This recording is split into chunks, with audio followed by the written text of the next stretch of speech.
hey guys, you like my background today? It's not my car. I'm not in my car today.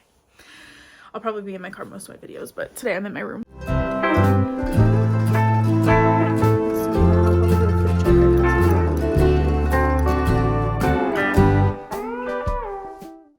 So I want to talk about some stuff today, some serious stuff actually.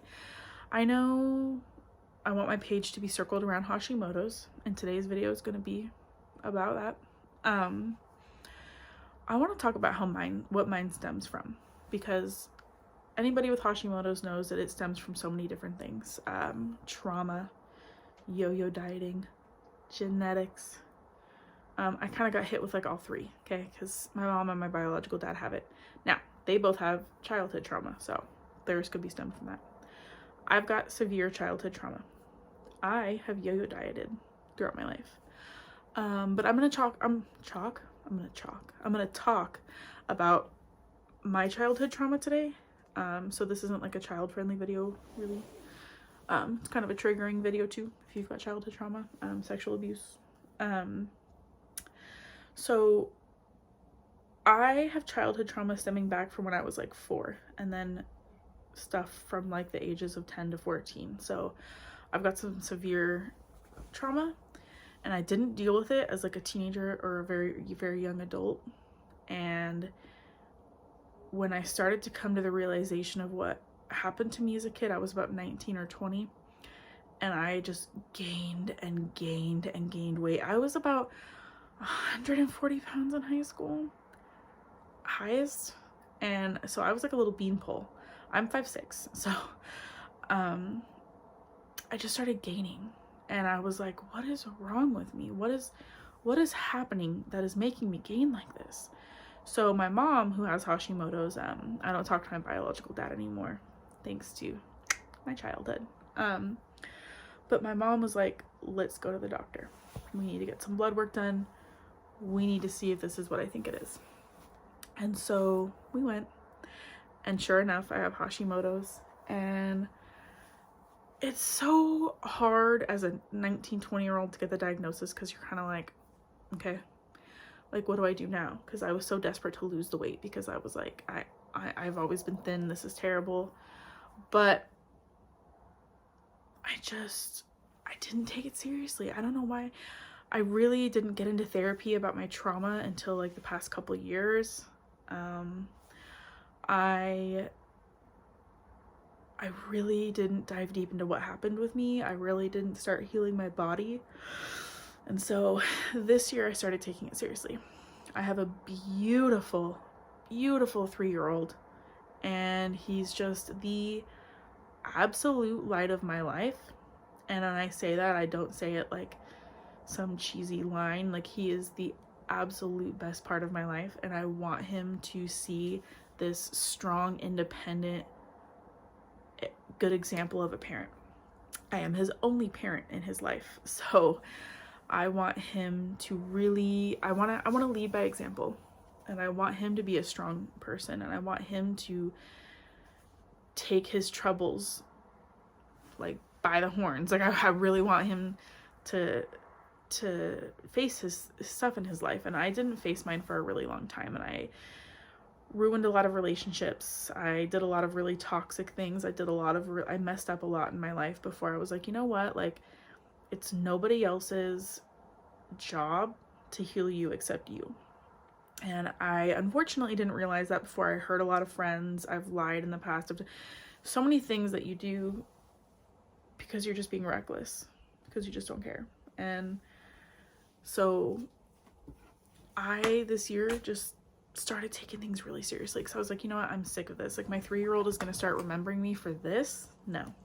I want my child to grow up with a strong mom, with a mom who has done everything she can for her health, a mom who has done everything she can for her mental health, to be here to support him, because it's no longer about me, it's about him. And so if I didn't have him, not to sound like my kid saved my life or anything, but I probably wouldn't care. So for his sake, I am very much just going at it. But my Hashimoto's stems from childhood abuse. It happened when I was 4, And then from the time I was 10 till I was about 14 by family members, and those two family members are no longer in my life. And it's hard because I have confronted one of them about it, and it's like, that I think was the moment I really mentally just snapped a little bit. Like, I just went downhill because I confronted that person and he very much denied me the truth. And I gave him the easy way out, and I was like, you could just admit it right now and we could go to therapy and we could really work this out. But he chose not to. And for even as an adult child, or an adult that is somebody's child, to realize that their parent doesn't love them enough to, I don't want to cry, I'm not gonna cry, but for somebody to realize that their parent doesn't love them enough or see them as worthy enough to admit they're wrong and to say, you know what, I did that, and let's go to therapy, let's fix this, I will do anything. For them not to give that to me, it was very heartbreaking, and it is something I struggle with today because I have half siblings. I have a step family because I don't talk to my stepmom anymore because of it. She did not do anything wrong. Oh my God, she's like an angel. But that whole family I cut out of my life that day. And it sucks to see them on social media because I really, really, really love them. And so that really triggers a lot in me. And so when I talked to my therapist about having Hashimoto's, and I talked to my doctor about what had happened to me early on in life, so they could both connect, they were like, wow, that's a lot. And to confront that and then have that denied to you, that's a lot on somebody's mental state, and that can take a huge toll on you physically. And so I've never talked about it before on like a social media platform, but I don't believe in protecting anybody. I just feel like that's something that needs to be addressed. If this is going to be my Hashimoto's channel, you're going to know why I have it. You're going to know how I'm feeling. You're going to know mentally what I go through. And hold on, I gotta adjust again. Oh, hi. There we go. What I go through is a father who did not love me enough to want me in his life. And you know what? I can't say, I defend everybody, even people that abused me as a kid. I can't say that he didn't love me or care about me as his kid. I think he's too scared to face the things that he did, as is the other person that did what they did to me. But I think that he values money and he values looking good in front of people a lot more than he values his kids. And it sucks because I had a little brother that I really, really loved, and a stepmom that I really loved, and her whole family that just loved on me, that I loved a lot. And my dad's side of the family, they don't give a shit about any of us. To put that lightly, they really don't. I could die tomorrow and they'd be like, oh dang. But I lost a really big part of me when I lost my stepmom's family. So that's something I don't think I've ever even talked to my best friend about. So it really messes with me emotionally. And so all of that being balled up in my teenage mind, and then to be an adult and have to face that and shove it down because I wasn't in therapy and I wasn't facing these things, that really messed me up on the inside. And so physically it just took this major toll on me. And so I don't want my son to have a childhood he needs therapy from. I want him to be a kid. I want him to have a big imagination. I did not get to have that. I didn't get to have a childhood full of, my mom is a saint. She definitely made our childhood full of wonder and fun, but because of what happened to me, I had to grow up very fast. And so I want my little one to have the best childhood. So I am going to therapy. I'm getting myself worked on. I'm trying to eat as much of a gut healing diet as I can. And the mental part is just so hard because we know, right? We know what we need to do. We know that a gut healing diet and maybe eating sea moss every day is like the best route to go. You know what I mean? We know that. We know exercising is a good route to go. Keeping up a doctor's appointment is the best route to go. But do I do that all the time? No, I don't. Sometimes I lay in bed and I just cry about my life.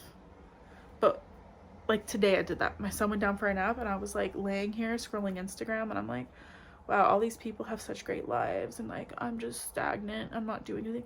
I'm doing amazing things. I have a career job I love. I'm trying to finish my degree. There's so much I'm doing that's good, and I can either lay there and cry about it, about feeling depressed, or I can get up and I can do something. So what did I do? I got up and did my makeup. I got up and I filmed this video because it is so hard to get up sometimes. And this video has gone in a million different directions. A million. But I want you guys to know my whole journey, and I want you guys to know what's going on in here. This is not a pity party. I have been in therapy for years. I have wonderful friends. I have wonderful family. I have wonderful support. I say so much. I'm gonna make it in my next video. I'm gonna make it like illegal for me to say if I say it, I don't even know.